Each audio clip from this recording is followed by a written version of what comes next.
Good morning. It is Sunday, and not just any Sunday. It is a Sunday where we've just finished off qualifying week. Now, for those people who are not political nerds like we are, that is the week where everybody has to get off the shit off the pot or leave. That kind of situation. Basically, you have that is the final day that you can qualify to run for office, and it actually was delayed for a while because we had a governor who decided to throw in one more special session to go ahead and redistrict everything. So that kind of screwed things up. But we have so much to talk about, including who qualified, who didn't qualify, and whether or not Trump is still alive. Because I hear he was on the edifice over at Kennedy Center as part of a memorial, right? Isn't that what it said? It said the Donald J. Trump and John F. Kennedy Memorial Center. Well, one of these two guys is not dead yet. I'll grant you he's only one cheeseburger away and it's not in paradise. But let's get going.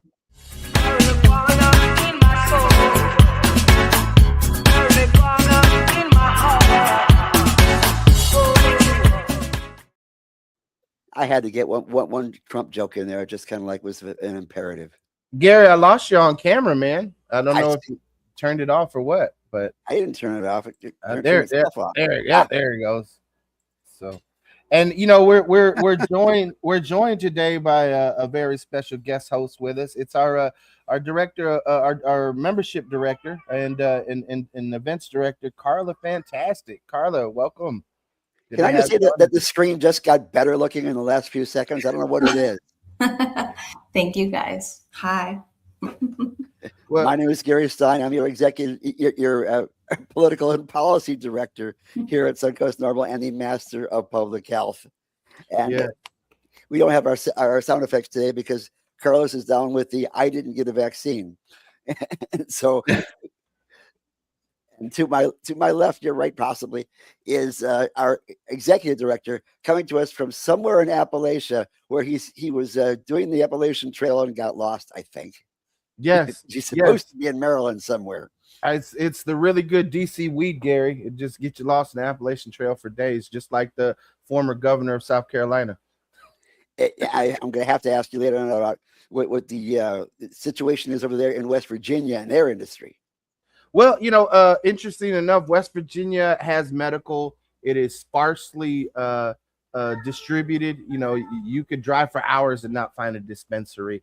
And they do have hemp shops and hemp products at the various places. So, it's par for the course of what you see in the vast majority of the country these days. It's not like there's a robust market, but also being out here, folks have a lot of freedom in their own lands and, people grow. So, the legacy market is traditional like it's always been out here in Appalachia. So. West Virginia is an interesting area. Besides having at least one big college town, the rest of it is pretty much miles without seeing anything when you drive, especially when you're going through the mountains. Well, I was driving through the mountains. I saw a giant radio telescope and observatory, a no drone section.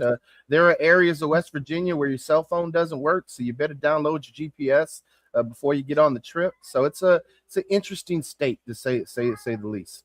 Yeah, they could easily hide a data center there and no one would even notice. I'm sure they would notice the electric bills. And I'm certain they'll be finding a lot of grows out in the mountains too, but we're not going to get into that right now. Sasquatch is growing it. What do you want me to say? But I do want to introduce our guest for today. Coming to us from the west side of Tampa, of Hernando and Pasco County. The district that Jeff Holcomb was running, and then he backed out. Now we got a whole new race over there. Is Tony Claude. Tony, where do you come from originally? Tennessee. So you're a Vol. Yeah. No. No, not at all. Titan fan, unfortunately, but no Vol. And after that, you spent a few years in the Air Force. I can tell from the hat. Yes. Yeah. 4 years in the Air Force. Yeah. My father-in-law was Air Force intelligence in the North African theater in World War II. Got all sorts of interesting intel that he had about Vietnam and Korea that nobody else knew. And that's why when after he passed away, they came over and took every single thing he had written out of the house. Oh wow. You got to love Air Force intelligence. Oh yeah. Absolutely. At least then they were on it. But what Yeah. made you decide to go from the Air Force and the corporate world where you worked for Nestle for a while to go ahead and run for office? Well, the running for office has been something I'd want to do for a long, long time, and um, getting into it, looking at what's going on out there today. From a Republican perspective, it's nothing but culture wars, and they're doing nothing for their constituents. And so it's time to make a change. And one of the slogans I have in my that I'm running with is "Together we can do better." And that is the case. I mean, so many times we have to deal with these folks who are who are running on things that we never even were thinking about. I don't think that anybody woke up in the morning saying, "I've got to wake up and get rid of DEI." And yet we got stuck with these woke wars and the DEI wars, and the we have to make certain our kids are reading the right books when I'm not even reading any books at all myself. Kind of attitude with a lot of the parents. And we have found that, especially in the legislature in Tallahassee, the culture wars have been running the show. Yep, that they have. I mean, everything my opponent has voted for has been culture wars. I mean, one of the things they voted for was to keep terrorism out of the elections. I mean, I don't even get what that means as far as voting for that, and how that would even work. But looking at the government, how the government stepped in, and you were talking about what the kids can do. It should be the parents that make that decision. The government should be making that decision. They've just overstepped, and should be doctors' decisions, should be teachers' decisions to how they teach and how they take care of their patients. And the government has just gone too far. Well, Tony, that's an interesting, perspective that we see these days in politics. Is you have Democrats like yourself, who are veterans who worked in the corporate America, who are saying big government should stay out of people's lives, and somehow the Republican Party of Florida has morphed into everything that they've crusaded against for 30, 40 years, and it's just mind-boggling. It feels like we're in this upside down mirror universe, where you got Democrats like yourself are saying, hey, we should stay out of people's business and let them live their lives, and the government shouldn't be overreaching. So I just, you and Gary have been on this planet much longer than me. I just, you all have seen the political parties evolve. I just wanted to get your 2 cents on being around this long. How does it feel to be in this day and age in the situation and wanting to step into that role to run for office? Well, for me, I mean, it's almost as though the mission or mantra, I guess, if you will, of the Democrats is flipped to some degree with the Republicans. We're more about government staying out. We're still trying to, take care of those that need help and take care of them. But as far as the government component of it, it seems like a lot of guys that are like me that are running now are trying to get the government out. Republicans, again, have gone MAGA crazy, and they want to control everything. I mean, we have. I notice that whenever I go to a Democratic club party, things of that sort, when I'm out scouting candidates, yada yada, I notice that the average age of the persons who are politically active seems to be over the age of 60, sometimes over the age of 70. I mean, I took my daughter to a meeting, and she said, "Dad, why are you the youngest person here, and you're old?" Yeah, I mean, Chris, I feel like we're always the youngest people now. Carla, you're right. I do feel like being one of the youngest people in the room a lot of times, but to Gary's point and to the question he asked Tony, to me, it's millennials like ourselves we barely have the money to raise families, buy houses, or even pay our student loans and make ends meet. So where's the nest egg or the war chest to run for office? I mean, it literally, in a lot of ways, people who have free time and people who have capital, which typically tends to be retirement funds and nest eggs, which is something that only baby boomers have the luxury of these days. So, Tony, just throw it over to you. What do you think about the whole thing about people being in office forever and the fact that our country is being run by septarians in a lot of ways? Well, I actually signed a decree that I was for term limits. And I don't think we need to have these guys that are forever candidates. They start out, and then they basically start out in their 40s, 50s, maybe even 60s, and then they just pass away there. It's like in a retirement home for politicians up there, and they're just constantly getting paid. So it's time for that to stop, right? We need new ideas. We need younger people in. And to what Gary was saying earlier, the good news, Gary, is in the Hernando County area, we have young Democrats. We have a group of young Democrats, and makes my heart feel good when you see those guys at that younger age getting involved. And they're very determined. Small group for now, but it's growing. And what kind of issues are salient to that population over? And by the way, we shouldn't mention the fact where your district entails. You have the western side of Pasco and Hernando County, and also do you have Citrus as well? No Citrus, and it's west of the Suncoast in Hernando County, and then just northwestern Pasco and Hudson. So Spring Hill and over, and then Newport Richey and over. Yes, and a lot of water. Newport Richey, it just stops at Hudson. I couldn't help notice that when I looked at the map of a district, that half of it happens to be in the Gulf of Mexico. Yes. Which, by the way, not too many people vote in the Gulf of Mexico that I know of. Yeah, we've tried to. Well, they're going to say, the Republicans run with this, but we have been trying to register the fish, but it just hadn't worked out. But that is probably what AI had figured out for the redistricting at that point in time, that they had to have more fish that were in the district voting. Yes, absolutely. But one thing that the West Coast I know has to deal with is environmental issues.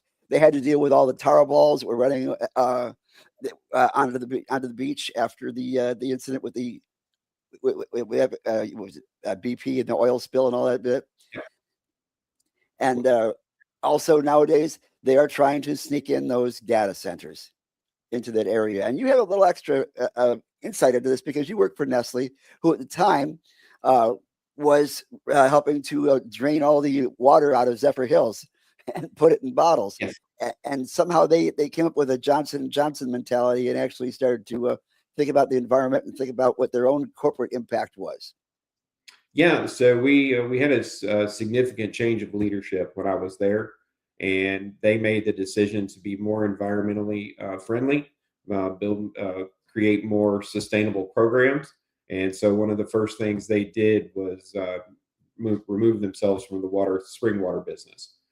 They still do some imports from Europe, but as far as doing any of their own spring water, bottling spring water, they don't do that anymore. And have you heard? Go ahead. Sorry.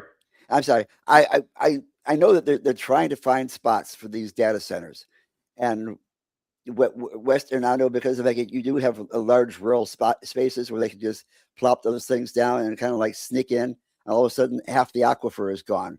All of a sudden, all the mermaids in Wiki Wachi will only have half the water to play in.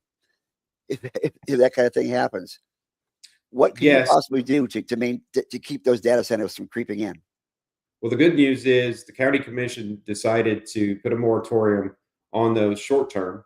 They're not saying that they're going to completely stop it, but they're researching it or studying it, I guess, if you will. And so that's good news. The bigger problem right now for the Nature Coast is the water usage that we're getting out of all these developments. They're building one housing development after another. And if you look at the data, a typical house is permitted for about 136 gallons of water. Right now, we're in the 170 to 200 range. And so if looking at that data, it's not sustainable.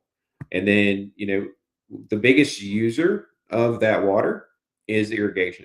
So all of these lawns, all these HOAs that are forcing these people to put in there these lawns, that's 60% of our consuming water. Is 60% of it is in your irrigation alone. And then, of course, the fertilizer that goes into that, that drains out into the springs in Wiki Wachi. And so the Wiki Wachi springs are already higher nitrate levels than is safe. So, which creates an algae bloom, and then that algae bloom can actually start killing the environment as well as, the fish that live there. So it's, the biggest thing that I think that we could do that would immediately reduce some of our water usage would be create a native ground cover incentive to move these homes away from, the normal sod that they get every day, move it to native ground covers, which do not need as much fertilizer and need much less water. They're drought tolerant, and they look nice. I mean, it's not like, they look terrible or anything. They look really nice. So I think those are some options that we could do for the nature coast. There's many, many more. I think there needs to be a moratorium on more developments because they're not building infrastructure with it. They're just adding it to what's already there, and it's already strained. Well, So we have more problems. Gary, I wanted to chime in on this for a second because Tony really just hit on something that's key, and I don't want the listeners to just kind of miss it. But the issues that we're experiencing in Florida, the environmental issues, are, if you look at it, I've seen the compare and contrast from the year 2000 to the year 2025, and you could see that like a quarter of the state, like we've had a 25% gain in concrete over natural lands which absorb water, which add to the ecosystem. And then we've had runaway development caused by folks, politicians, county commissioners in particular of a certain party that folks don't like me to name because it makes it seem partisan, but but Republican commissioners across the state taking development dollars to get reelected, reducing or eliminating impact fees altogether. And then on top of it, even developing land that has been environmentally damaged that no one should really be building or drinking the water out of. Like, for example, some of the land that's been poisoned by mosaic, and they want to develop it out there in Hillsborough County, out in Lithia. And you got both Democrats and Republicans who want to get reelected to office, taking dollars, taking checks in order to push these things through. And Tony is touching on something that's so important: runaway development combined with these standards. I mean, essentially what we're saying is that between runaway development, corrupt politicians, and Karens who run HOAs, our water in Florida is going bye-bye very fast. And It's going to take an immediate solution by folks with forward-thinking minds. And Tony, I appreciate you saying what you said about native plants, because the University of Florida has been harping on this for decades. And I recall even as a kid going to Mosey and Museum of Science and Industry in Tampa, and they're showing us, hey, ditch your yard and your turf grass for native Florida plants if you want to be environmentally friendly. Carla's shaking her head because she's been to that same exhibit as a kid at Mosey too, so she knows what I'm talking about. So Tony, I just want to pass the mic back over to you. Like, again, we were talking about it seemed earlier, Democrats have taken the old Republican mantra of big government staying out of our business, but also we still need to remain true to our values, regulate big business, and protect our environment. And so I appreciate you doing that. I just want to get your, a little bit more thoughts on you on what else can we be doing as far as, addressing these environmental impacts now. Well, again, back to finishing, or add a little more to the native ground cover piece. If we only had 10% take up on that, if only 10% of the folks did that, that removes 60% of that water that they're going into irrigation, just 10%. And it would remove also 85% of the fertilizer out of the water. So we wouldn't have that anymore. And then, as far as some of the filtration issues are septic tanks. So those need to be changed over and moved away from and moved into more. And unfortunately, it's going to take infrastructure, which, most of the county commissions don't want to spend any money on infrastructure. I was actually last county commission meeting, and they were talking about taxes, wanting to raise some of the taxes. Well, they didn't want to raise taxes. But with this new, we know that it's coming. They're going to start raising taxes. They're not going to buckle down like they say they're going to do. They're going to raise taxes. But unfortunately, that's not going to go to infrastructure. That's not going to go to the environment. At the rate we're going, it's going to be the suburban coast, not the nature coast anymore. I mean, it's just a sprawl. And that's what's happening. And they're taking out one little, native area of grasslands or woodlands and all that constantly. They actually sold some of our parks. this last meeting to developers, and so it's getting worse. That is something that was going on in Tallahassee. They wanted to go ahead and buy land and put up golf courses and pickleball courts, which Yep. is, I guess, all fine for the emerging population that's coming over here to act like an invading species, but they're actually coming from New York. But the situation is we really need to hone down an economy which is built on constant growth, which has been the way I've seen in Florida for so many years. Mhm. The problem, again, I see over here in Zephyr Hills, in that area there, they're draining the aquifer, and they're continuing to continue to build more of these 4 and 5 story apartment complexes with the $200,000 condos and things of that sort, figuring if we build it, they will come. Eventually, it'll become to a tipping point. And they have to realize that we need to start actually working on our natural resources as our gift to Florida, not necessarily our penchant for more growth. Yep. Yeah, we had record number of people leave, and why are we building more places for the people that are leaving? Like, it doesn't make sense. Well, you know, Totally agree. it's crazy too, because you have these politicians that come up with these harebrained schemes like the mayor of Tampa and this toilet to tap idea of pushing reclaimed water down into the aquifer. But what people don't realize is that where people are drilling new wells for their homes and their developments that are being built in these areas is exactly where they're pumping shitty water into our groundwater. So this is bad ideas all the way around. You know, Gary, you talk about it as though we have time to address it, but the time to address it was back when Carla and I were in high school. You know, back when you were still working for the government, back when Tony was still in corporate America. You know, now we're in a crisis mode, and we need to elect the right people in office. And so I'm glad Tony's on the show today, because it's refreshing to hear someone who has this understanding of what's going on with our environment. And that's just one issue facing us. You know, Tony, the governor wants to get rid of property taxes in Florida and put it before the voters so he can be absolved of saying, oh, well, look, the voters did it. What are your thoughts on the impacts of losing that much tax base? You know, you mentioned your own local government wanting to raise taxes. Well, yeah, so and that's what they're already talking about in the background. They're not saying it up front. They're trying. It's election year, so they're saying balance the budget. They don't want to raise taxes. But we all know, as soon as that property tax goes away, they're not going to have the funds, because they're not going to shrink their budget.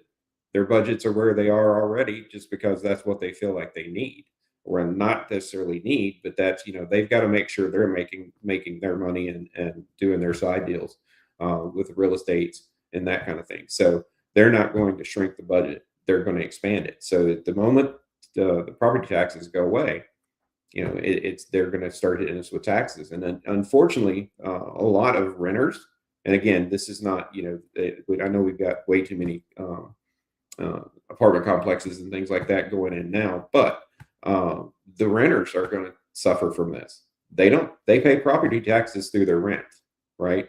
Do you think the rent's going to go down when this goes away? No, it's going to stay right there where it was. And so now they get hit with taxes that are going to be tacked in on the back end, whether it be wheel tax, whatever, sales tax or whatever. That's what's going to get hit, and they're going to get hit disproportionately from the other folks. The one thing that's always been a big bugaboo in government is who's going to pay for all this kind of situation. We have the wealthy folks who are given all these loopholes, so they can pay far less taxes in the percentage of income than the folks who are in middle class or lower class. And in states like, for instance, in Michigan, where they decided to go ahead and put a 24% transportation tax, so they can get the money to fix the roads by taxing people who buy cannabis. And that, to me, is a discriminatory tax. If we just single out one portion of the population to pay for other people's bills, whereas those people who are supposed to be paying for it, who are the wealthier folks, seem to be getting away from that. And now they want to eliminate property taxes. So who's going to pay for the schools except for the middle class folks? Absolutely. And they're the ones that are funding the bulk of the economy, anyways. Those top earners don't they fund some, but not the scale that middle class does, or even the poor for that matter. So it's just disproportionately going to be hit by the middle class and poor, unfortunately. But that is the nature of what it is. Now we have to combat what they've done. And so that's one of the things is, if we can get up to Tallahassee, we might be able to slow some of that down. Yeah. Well, Tony, one of the interesting things that we've continued to fight for in Tallahassee is something that Maine recently did, and that is enacting laws that protect medical cannabis patients from workplace discrimination. In 2017, the Florida legislature enacted the will of the voters, when they adopted the 2016 constitutional amendment for medical marijuana. But a lot of lawmakers, in both parties still see it like, okay, mission accomplished, let's move on, and had no idea of the infrastructure that the war on drugs created and the just, nefarious side effects of it and how it impacts all different aspects of life.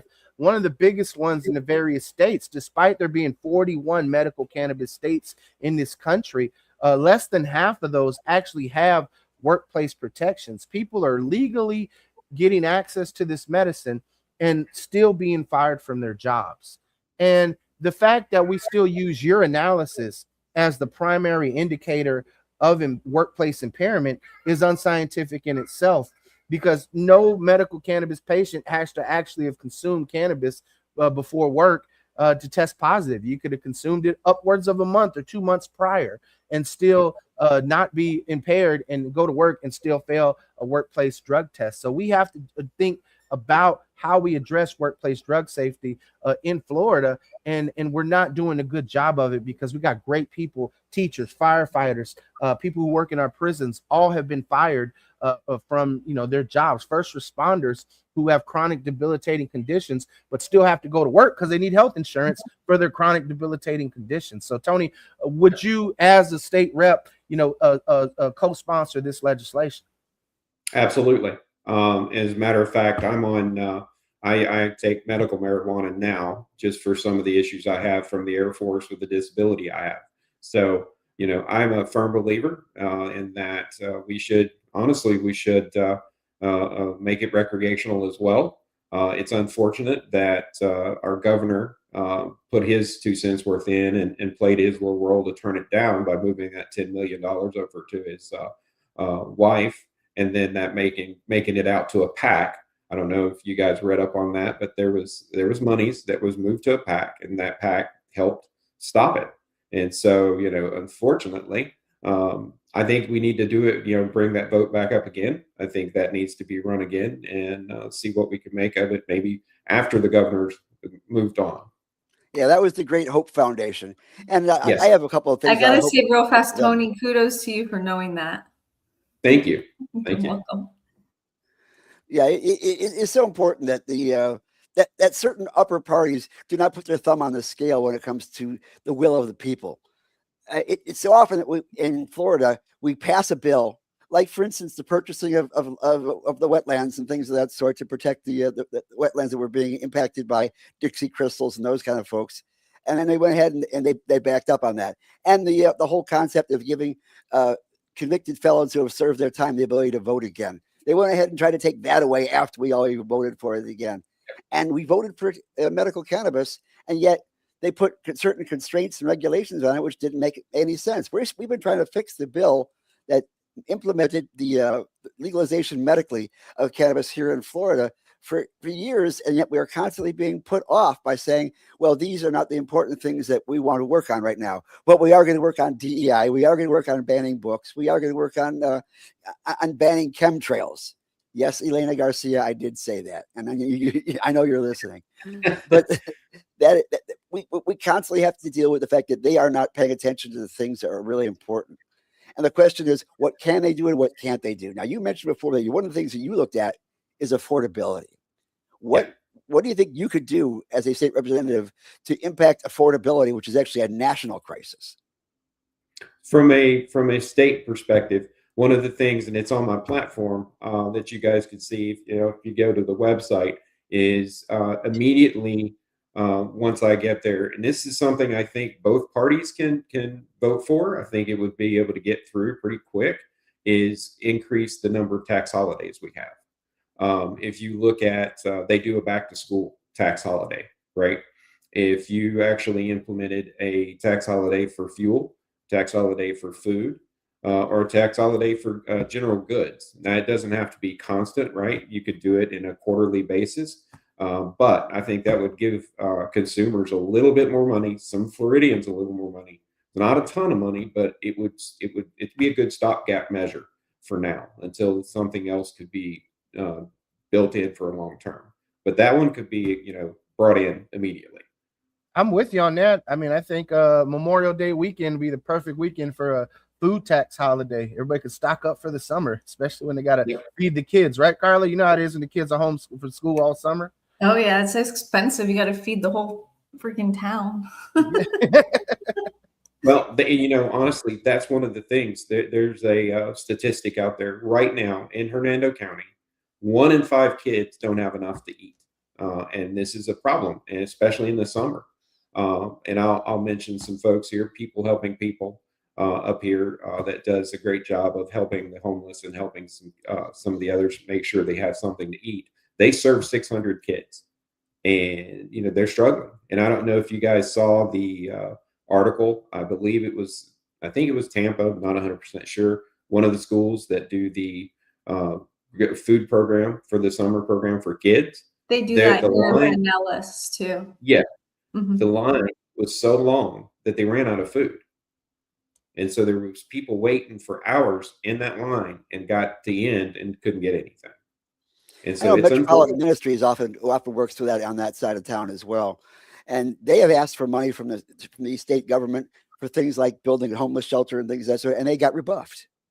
Yeah. And yet they do definitely good work. And we need more people who are more altruistic, I think, in government. Yes. I mean, we all have to take care of ourselves, of course, but we have to take care of those that are less fortunate. Well, Gary, we talked about this last week, and I want to continue to reiterate it because it's something I've noticed being here in the DC, Maryland area, that they have public financing for candidates.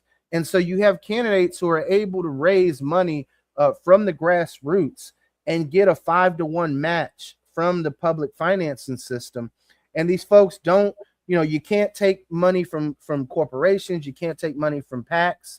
Only individual donors up to the limit. And we're able to see grassroots candidates, regular everyday people like Tony, like our candidates that we've had come on this show over the past several months that are able to compete with the career politicians, with the establishment folks. And I think that's something that is high time we have in Florida. We should have a public campaign financing system where grassroots candidates have a fair shot at getting elected, where everyday Americans who face everyday problems, who know what a gallon of milk costs or, what it takes to fill up their tank, and they feel that pinch because the people in office right now, I mean, what is it, like 70% of the Florida legislature is multimillionaires? Tony, what do you think about that? Oh, absolutely. I agree with that 100%. Right now, I'm 100% grassroots. I haven't taken any PAC money. Not that they've offered me any, but I wouldn't take it if they did. I'm going door to door. I'm texting. I'm emailing. That's how I've been, trying to generate the funds. My counterpart, who I'm running against, he's gone after businesses. He's gone after anyone that'll give him $1, and he's unfortunately outpacing me 5 times what I'm able to pull in. But I don't think it's, as you and I were talking about early on, I don't think it's money that wins it. I think it's policy that wins it. I think it's the person who gets out there and makes sure that people know who they are and that what they stand for is what's going to win this. And yet volunteerism goes just so far. You need to have some kind of money to create infrastructure to run for office. And that costs the Benjamins.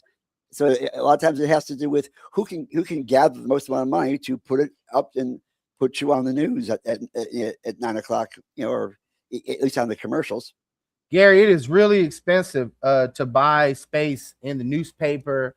It is very expensive to buy off even some of the local newspaper editors, so they say nice things about you. In the 21st century, it's not just traditional media either. You got to pay bloggers to get on their sites. I mean, there are big sites that people go to, like for news. Florida politics is a big one, and you have to, you have to grease the palms to make sure that your banner ad gets displayed very promptly. I mean, I've seen it time and time again across the political spectrum.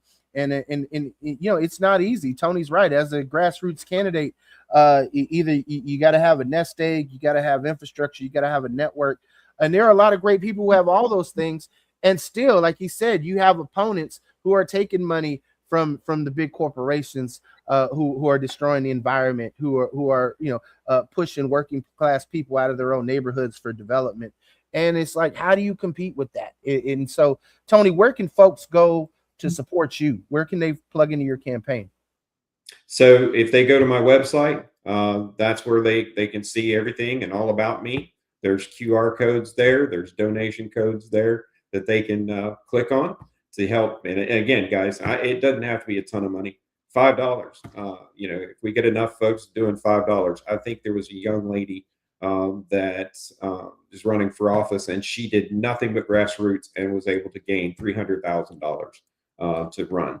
And so, and she said basically all she did, email, text, and make phone calls, and hit the ground running, canvassing everywhere she could. So it's doable. We just have to, get the folks to support us and help us get there. Yeah, then you have to figure out how to speak politicalese over in Tallahassee once you get there, because a lot of times what they're saying isn't exactly what they mean. You have to really be careful. Like, for instance, they were constantly talking about parents' rights. And they were talking about, well, that's the right of parents to go ahead and control the school curriculum and things of that sort. And yet there's parents' rights out there that are totally being ignored. And this is one of the bills that we were pushing in Tallahassee. And that is that people right now are losing their kids just for having a medical card. And this is because of the fact that they're using medicine that makes them better. Now, if God forbid, we should actually have a bill that actually says that, it's okay, you won't lose your job for taking opioids on the job. Right now, no one's losing their jobs for taking opioids on the job. You see a guy on a commercial with a hard hat talking about opioid constipation. It's like, dude, if you're a hard hat and you're taking opioids, you got far more problems than just constipation. Yep. It's just the way it is. And yet, people who have cards to make themselves better parents because they're healthier are having their kids taken away by Child Protective Services. And all we did was file the bill, which said basically, if cannabis use is in the house medically and the kids are not having access to it, that solely alone would not be enough to take the kids away from the family or to have anything to do with custody hearings. Does that make sense to you? It does, absolutely. I mean, in my opinion, I think the bill would be fantastic. But overall, right, this whole woke war that's been going on, the government is absolutely inserting itself in places it doesn't need to be. It should be the parents that make those decisions. And honestly, there's no harm in some of these things. It's like you said, some of the medications, it's to make them a better folks, better people. And I think that should be their decisions. And as long as it doesn't have a negative impact, why make these the government need to make these decisions? At the end of the day, it's the parents, it's the teachers, and it's the doctors, that should be making those decisions. And we need to roll back some of the government overreach. Now, some of it, like what you were talking about with that bill, I think would be beneficial. But some of the stuff in these woke wars of banning books, telling the doctors what they can do and can't do, and if they lean in on something that they shouldn't be doing, they could be fired or terminated from their jobs. Teachers the same way. And so honestly, the book bans alone, they're dumbing down what they call dumbing down the kids. They just don't have the opportunity to read the things they should read to expand their minds. Tony, you are not wrong. I looked at some of the changes that have come down the pipeline, and I saw some of the classes that the University of South Florida has recently removed from curriculum that you can't even take as an elective anymore. And I looked at the classes that I took, and it felt like, wow, they're really trying to make a whole another generation like Carla and I, who's aware of, other people's humanity, who's aware of their differences, who appreciates those differences, who looks at those differences as strengths that we can utilize in various team settings. They don't want that. It feels like they want us to all be monolithic. Critical thinking skills were pushed so much on us millennials as a generation. And now what we're seeing with these folks in office right now with these culture wars is that they don't want that. They don't want a generation of critical thinkers. And then when you see the advent of AI and data centers and what that is going to do to critical thinking for folks, it really is scary, because folks will not be able to think outside of the algorithm. They won't be able to make decisions. They won't be able to organize and resist. And so for the vast majority of us who see the writing on the wall, we see where this is headed in 10, 15, 20 years. Tony, you're someone who wants to do something about it now because you're a father and a grandfather. So what are your thoughts on where we're headed with this technology interdependence? As far as now, of course, I'm a tech guy. I was an analyst at Nestle, so I am a bit of a tech guy. However, I think we need to really make sure that the companies that are producing this AI is altruistic, just like the ones that Anthropic that left the government because the government wanted to utilize their AI to monitor people and make it do things that it shouldn't do. I think that needs to be something that's focused on to make sure that they're not narrowing what those algorithms can do. But at the same time, we have to be careful, because if you open up those algorithms too far, we might have a Terminator situation, right? Yeah. So the fully automated murder drones that Pete Hegseth wants to advocate for is definitely scary. Yes. Like at least Obama had a human on the other end when he drone struck somebody. Yep. Goddamn, the Trump administration is so lazy that they want to just have the AI do it, and that's just pure laziness. Absolutely, and that's the thing. There's always need to be some kind of human involvement, right? You can't just turn these things loose. And it also needs to be a check and balance system to make sure that they're not narrowing the algorithms these people can go into, that it's just not feeding them the wrong information. Now, does anybody really, when they see one of those autonomous taxis driving around, try to get away from that damn thing as far as possible? Like, you see it coming down the street, I'm going to change direction. I'm going to go to damn Lakeland if I meant to go to West Tampa, just to avoid being behind one of those autonomous taxis, because I have no idea what they're going to do. I'm not getting in a car that doesn't have a human driver. I've seen way too many TV shows and movies and how that goes south. I mean, it's bad enough that that if they really want you, the company can take over your car and your GPS and drive you off a bridge anyway. So, why are you just going to set yourself up for it? Make them work for it, Gary. We're in the twilight zone, Gary. I love, my wife is blind, obviously, so it's not a good idea for her to drive. And so she would definitely benefit from a well-functioning autonomous vehicle. It's not a bad, Gary, you know what? When a politician comes to sell it to us, it'll probably be for Americans with Disabilities. You brought up a great point. Touché. So we'll be on the lookout for that. But that said, those taxis still scare the shit out of me. They just, you guys saw the Atlanta, the ones in Atlanta that all went into a cul-de-sac, all of them lined up in a cul-de-sac for no apparent reason. Oh, They literally, all these self-driving cars that didn't have anybody else, they're just all lined up. I think it was 20 or 30 of them. And nobody knows why they just went to this cul-de-sac and just sat there. So that's going on. And then to add on to that, I don't know if you guys saw, PepsiCo has bought in Texas to self-driving tractor-trailer rigs. So just so we're clear, in the state of Florida, someone whose English isn't the greatest but has a driver's license, they don't want them to drive. But we're okay with robots driving semi-trailers that I can't even get the words out anymore, Tony. I just can't. My mind is going on the fritz right now, trying to comprehend the mental gymnastics of this. So yeah. Carla's over here dying. She's dying. It's too much. Well, I mean, here over in Sumter County the other day, there was a 75-year-old man whose Tesla all of a sudden drove into a power pole for no reason. He had it on auto drive, and it killed him, and his wife is still in the hospital. But you got to wonder if we kind of jump towards technology before it's totally, ready 100%. I can't wrap my head around why we have those here and we have salt water. Oh yeah, well, saltwater does tend to drive lithium-ion batteries kind of crazy, don't they, Tony? Yes, absolutely. Well, unfortunately, I think Elon Musk drove this whole process. And so to keep up with him, for companies to be competitive with him, they had to jump the gun. And so unfortunately, he started this whole thing and he's got so much money. I mean, he just became a trillionaire. Yeah, he created FOMO. Yeah, and LiveX is doing such a great job getting into space, right, by blowing up on the pad.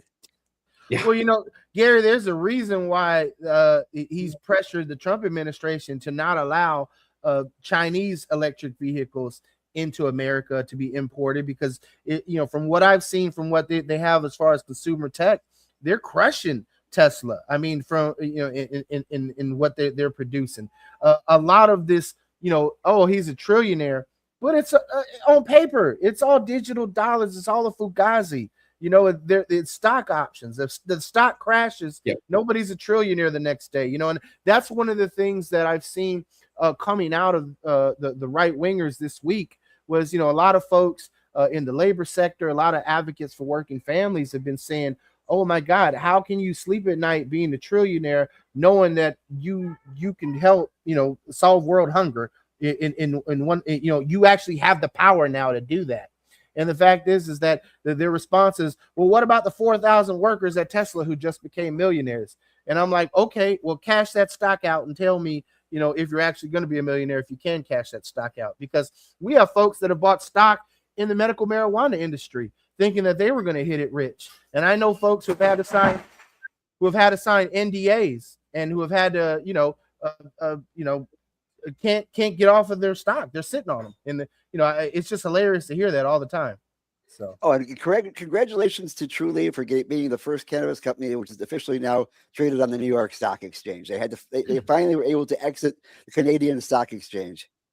Damn, yeah. Well, how many folks are sitting with their stock and they can't do anything with it because it isn't worth what they bought it for, right? Like, you got pennies on the dollar on your investments, and that's a big concern that I have, with the medical cannabis industry. And I even wrote an op-ed about it, about what does legalization look like, and High Times published it. So if folks want to check it out, go check out High Times and what we got going on in regards to what legalization looks like moving forward in the future. So, but Tony, as we wrap up the show today, I just want to give you an opportunity to kind of tell us what's your one thing. Like, you're there day one, and we just covered like 3 or 4 things that you can do to help improve the lives of Floridians, of medical cannabis patients. But what's your top priority? Your first day, you sit at the desk, you're taking your oath of office, you finally take that deep breath, and the gravity of the power that has been bestowed upon you by the people hits you. What's your first thing that you're tackling? And the first thing I'm going to tackle is the affordability situation, because people are going hungry. The kids are going hungry. Families can't buy gas. Families can't buy groceries. So to me, that's the high priority. We need to get some kind of relief to those guys, and whether that be through the tax-free holidays, which I think, again, that can cross over what I would call the Rubicon there for Republicans as well. I think they could support that and get out there, and that would make a huge difference quickly. And that's the thing. That's what we've got to do, is do something that's going to make a difference for everybody fast, and not take months and in a year to get stuff done. So that would be my first. If you wanted to go for a second, would be the Nature Coast incentives for the ground cover. That's we've got to save our environment, guys. To your point, we should have done this years ago. So now we're running behind, but we've got to get out there and make that happen as well. And a shout out to our good friend Steve Edmonds, by the way, who has a program called Hemp for Water, because he has seen that hemp has been used to mitigate poisoning of the water. It includes everything from its atomic waste to everything else. And that they found that hemp plants, when floating in a pad in various lakes, can actually clean up the nitrates. Because they literally soak up everything that's in their way. Yeah. And that kind of program needs to be investigated more. that along the lines with also using cannabis to remediate opioid poisoning, which has been Yep. around since the 1880s, but over here it's actually illegal to use cannabis in the rehab centers. Yeah. Carla, what's your final question for Tony? Oh, Tony, I wasn't prepared for this. Let's see. How do you see with the property taxes in schools? How do you see that affecting the schools and the teachers and stuff? Because that's a big thing. I think that people aren't aware that it's going to be affecting. Yeah, so they keep putting out this disclaimer that it's not going to impact the schools. It is. I mean, at the bottom line is it's going to impact the schools. And so, unfortunately, they just in our area they turned down a teacher raise, and they say they don't have the money to do it, and that's unfortunate. And so, again, to make up for some of that, they're going to have to raise taxes. Don't know if the schools are going to get it. Right now, Hernando County schools, the kids, we're losing kids left and right. And it's, it's because of the way the budgets are being handled. Yeah, we're seeing the same thing in Pinellas. Sorry, we're seeing the same thing in Pinellas, and a lot of the schools are closing and combining with other schools, and the kids, are seeing their schools that they grew up and stuff just being closed, which is surreal. Yeah, absolutely. Yep. Carla, you're not wrong, though. I'm seeing the same thing in Maryland, right? So even in a triple blue state, this isn't not a partisan political issue. This is an issue of political will. I mean, we saw school systems that are getting, boatloads of money, and it feels like administrators, bureaucrats, people in the central offices are making six figures, and yet teachers are struggling to make ends meet, coming out of pocket just to make sure the kids are okay. And support staff, your paraprofessionals, your bus drivers, your lunchroom ladies, your janitors, these people are losing their jobs, getting laid off, getting consolidated. I mean, if we really say we care about the kids, I have to go back to a hip hop song I remember from the 2000s where Trick Daddy says, "Why do the judges make more than the teachers?" And it is a legitimate thing. I hate to go all Zora Mamdani on folks quoting rap lyrics, but a lot of these things that we heard from the 90s were street poets saying the issues that we're facing are not being addressed, that people aren't being heard. Here we are now in the 2020s, and all of that is still true to this day. I mean, that's pretty crazy to think about. But Tony, one more thing, real quick. You're the man who could do something about it. Yeah. So, another thing that could be discussed about this, right, is the voucher program. That's draining money from the system. And so, these kids that wanted to go to these private schools, that's all well and good. They were going to pay for it anyways, right? If you've got enough money to put your kid in a private school, fantastic, do that. But you should pay for that. That shouldn't, it's why it's called private school, right? It's not called public school. It's called private school. And so take that voucher money and put that back into the school system. To your point, the administrators need to be held to a different standard to make sure the teachers are being paid properly. Well, Tony, again, we're glad to have you on the show, man. We hope to have you on after the general and you win this. You're the Democratic nominee in House District 53. Your website's there for folks to chime in and go to. So, check out and plug in the Tony Claude's campaign. Follow him on Facebook.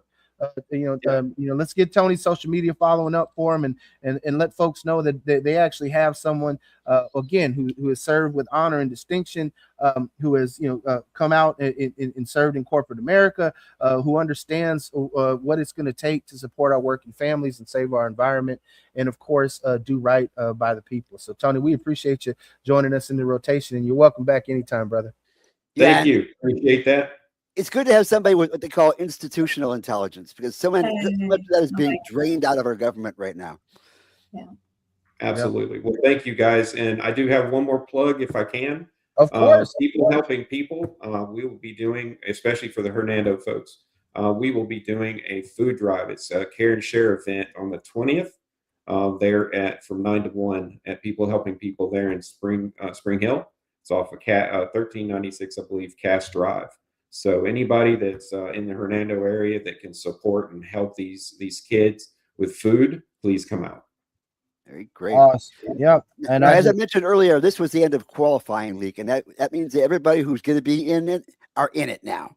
So if you are a candidate and you want some people to hear about you, this segment is called Better Know a Candidate, because most folks go to the ballot box and they see a name on it and they have no idea who the hell that person is. It's so important to know who those candidates are. And I don't care what party you're on. If you're interested in coming on and talking about these issues, you are more than welcome. People are constantly saying, well, why do you only have Democrats on? Because the Republicans are not letting us come on. I'll grant you, we did have Nancy Mace of blessed memory. Well, first, too, one thing I want to do, thank you guys for giving me the opportunity. This has been fantastic. Would love to come back on anytime you guys would have me. There's always more we can talk about. Indeed, Tony. We appreciate you. Well, with all that, team, I think it's time for the normal news. That's it.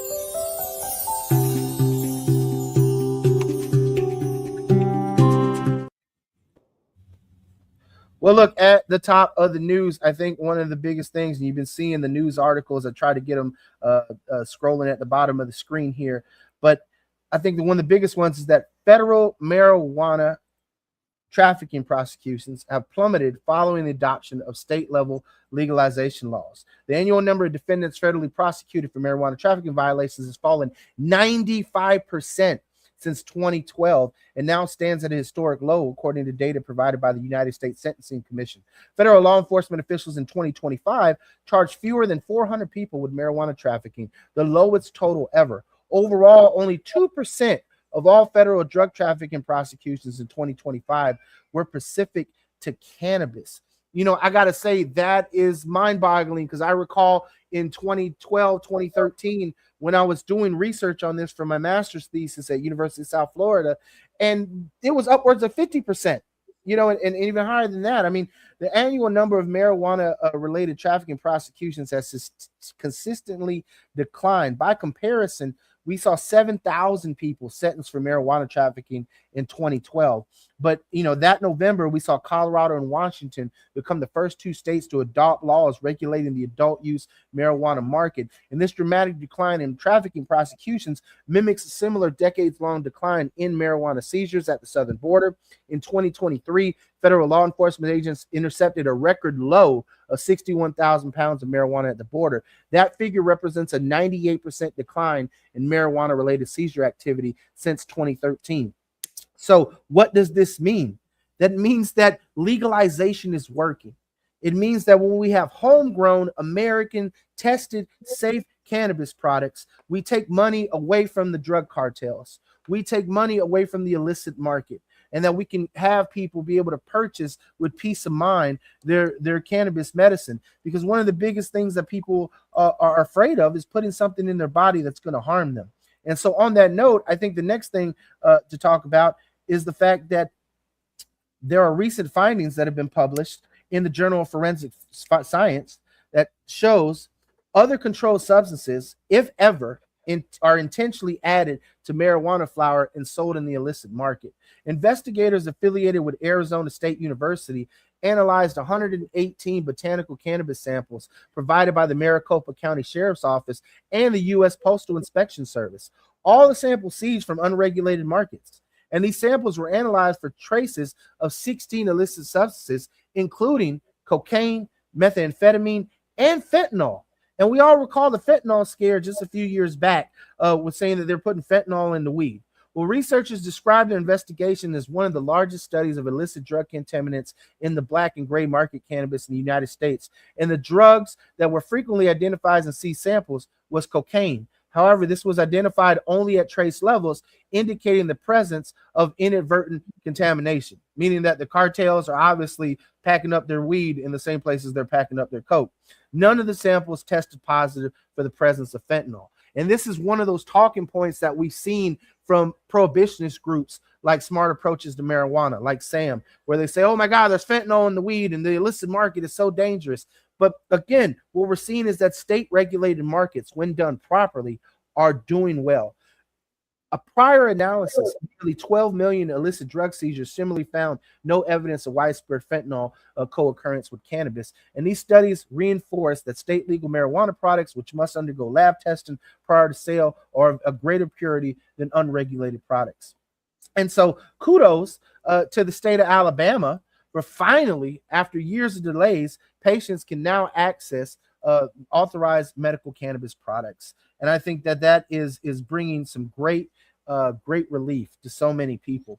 State license sales began on the 4th, just 10 days ago, more than 5 years after lawmakers actually enacted medical marijuana regulations and laws to create a medical market. And for years, the program's rollout has been delayed because of litigation.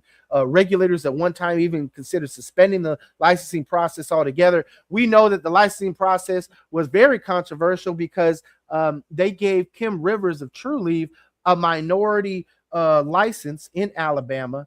And that was definitely a lot of cause for concern, because it's like, okay, well, white woman is getting a minority license in the medical marijuana market. I wonder how that's going to shake out. And so, right now they're going to have 12 dispensaries throughout the state of Alabama. There are over 300 registered patients who have access to medical cannabis. There's 52 physicians certified to issue medical cannabis recommendations, according to the Alabama Board of Medical Examiners. This remains to be seen if this market will take off, and we'll see more folks going into it. But again, you got to do better as politicians. And I think that's the biggest thing, is that having the political will to do better. And so the governor of Iowa recently signed a bill that expands patient access to their state authorized CBD and THC products. Republican Governor Kim Reynolds signed House File 990 into law, which expands the number of dispensaries licensed to operate in the state. The new law now doubles the total number of available cannabidiol dispensaries from 5 to 10. So they now have 10 dispensaries in the state of Iowa that can sell CBD products and low THC hemp products, if you will. The program in Iowa is very limited and restricted. It became operational in 2018. Qualifying patients are eligible to purchase no more than 4.5 grams of THC every 90 days from a state licensed dispensary.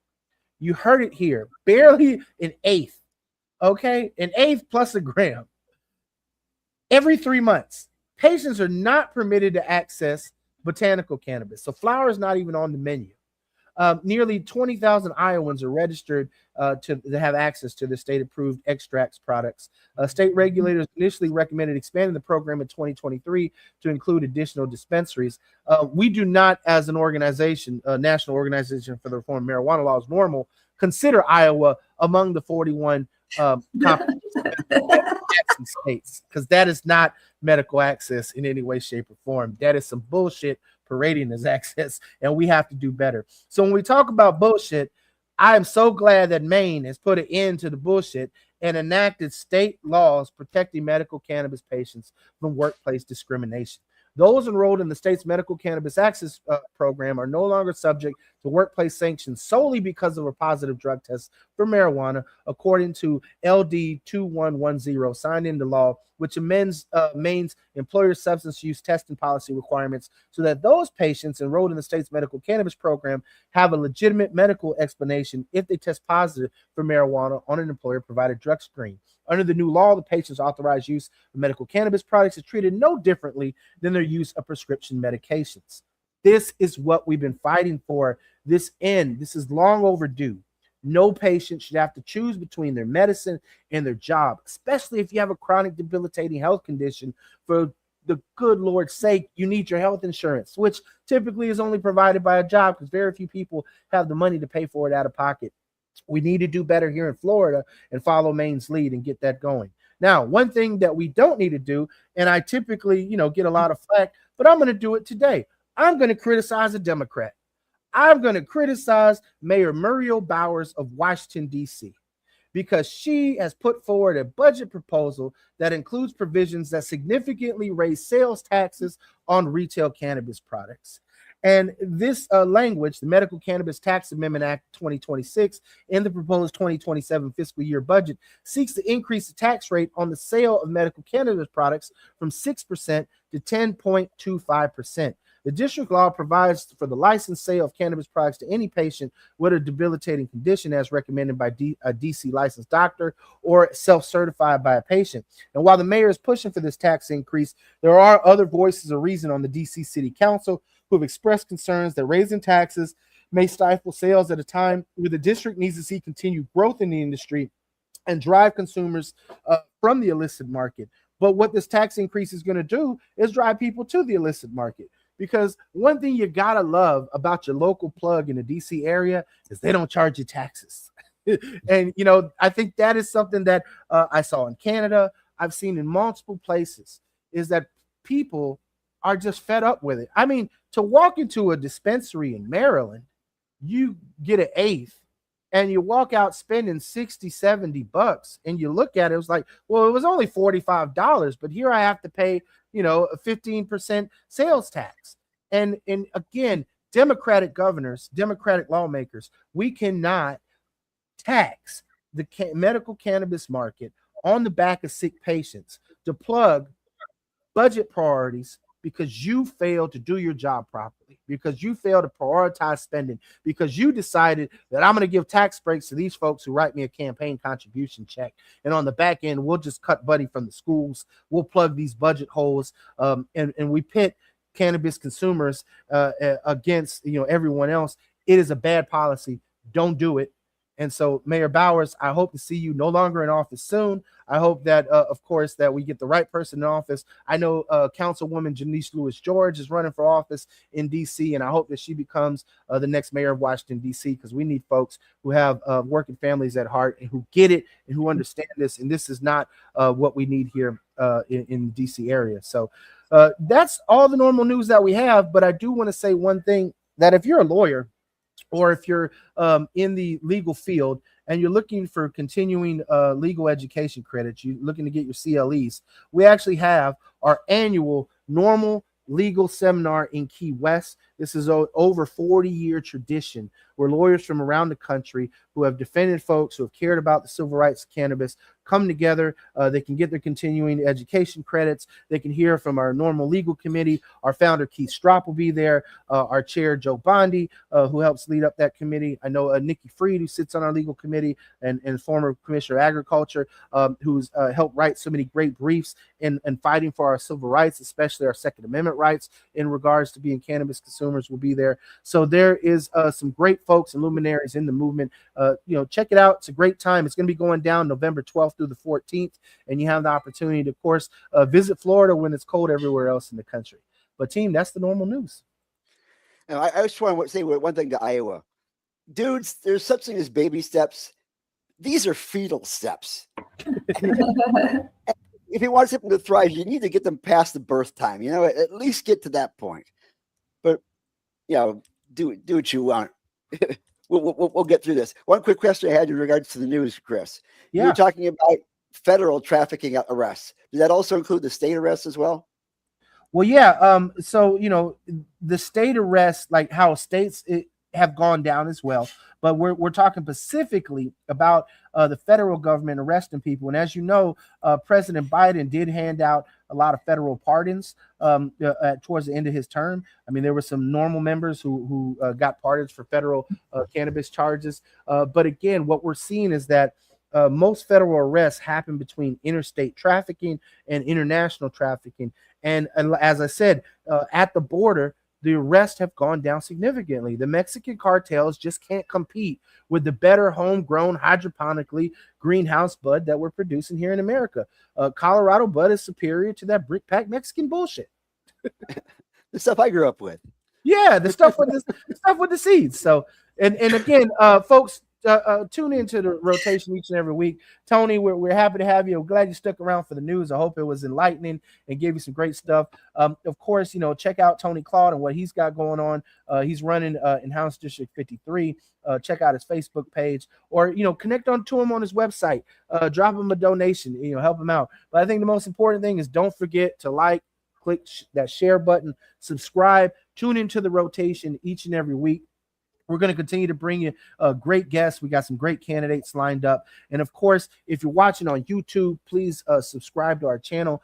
We have so much content and so amazing folks that have been on the show. Like Gary said, we've had members of Congress. We have people running for governor of Florida. We've had people running for mayor of Tampa. We've had folks running for mayor of St. Petersburg, city council members, folks running for county commission. We have some amazing candidates lined up this political season for you. We've also had some awesome luminaries in the cannabis movement. We've had Andrian, who was a world-renowned scientist, Carl Sagan's wife.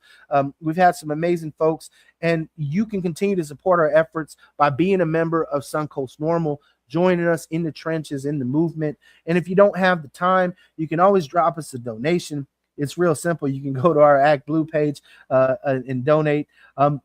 And again, being a member makes all the difference in the world, because we don't take a salary to do this. Gary, myself, Carla, we're all volunteers. Our board is all volunteer. They're dedicated folks that continue to put in the work, and we need your support to do that.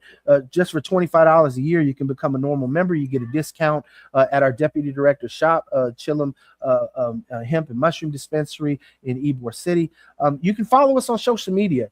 You know, our Instagram page after a decade was removed because Meta loves to shadow ban us, but we're back and we're stronger than ever. It's the same Instagram, just with an underscore now. And of course, if you want to follow Normal, you can follow National Normal's page on Instagram. There's always great studies, or you can learn more at normal.org. If you want to know what's going on in your state, if you're watching from somewhere other than Florida, go to normal.org/act and find out what you can do. Because one of the biggest things you can do right now is tell Congress to support the Marijuana Opportunity Reinvestment and Expungement Act, the MORE Act. And let's get this passed. Let's get this done. Let's get cannabis removed from the Controlled Substances Act. President Trump has taken significant efforts to get it moved to Schedule 3 for our state medical programs, but we still have administrative hearings of what adult use markets are going to be left in limbo and what we have to do. And of course, our partners at the Cannabis Unity Coalition, which is made up of Normal, Students for Sensible Drug Policy, the Drug Policy Alliance, Latino Cannabis Alliance, Last Prisoner Project, and so many other great orgs are fighting right now to decriminalize. So you can go to decriminalizenow.org and check that out. Gary, I heard we got some great guests coming up in the future episodes. Tell us a little bit about them. Again, we have a lot of congressional candidates. We got the gubernatorial candidates. We have candidates coming up for the attorney general coming on in the near future. But I got to tell you something, Matt the welder. If you're listening to me, wake the fuck up and give me a call. Yeah, Matt is qualified now. So Matt, let's get you on the show, man. I know we've been reaching out through the back channels, but I think it's important that the person who wants to be the commissioner of agriculture come on the rotation and tell us what we're going to do to improve the issues that we're seeing in Florida in regards to the environmental degradation that these huge multi-state operators are doing. I know Trulieve recently got popped for dumping waste into the groundwater of Jefferson County. There is a lot to be said over whether or not Wilton Simpson is going to do anything about the damage to our environment and actually do anything to improve the regulated hemp market in the state rather than just forcing allowing it to die and wither on the vine. So for everybody watching at home, check out these various candidates running for office, regardless of your own political party or political affiliations. You can tune in here to the rotation each and every week. Go back and watch our past episodes on YouTube and check out what these folks are saying, because the time to vote is now and the time to make a change is now. Yeah, don't vote the party, vote the person. I can't emphasize that enough. But Matt, don't make me kidnap your dog, man. Gary, them fighting words in Florida. You can't be kidnapping people's dogs, man. But I could just. What's that one movie with Dave Chappelle and Norm Macdonald and Danny DeVito? That would be like me, Gary, and Carlos kidnapping someone's dog. We get a rotation. It'll be hilarious. So, all right, guys, peace out. We'll get you in the rotation next week. Peace. Bye.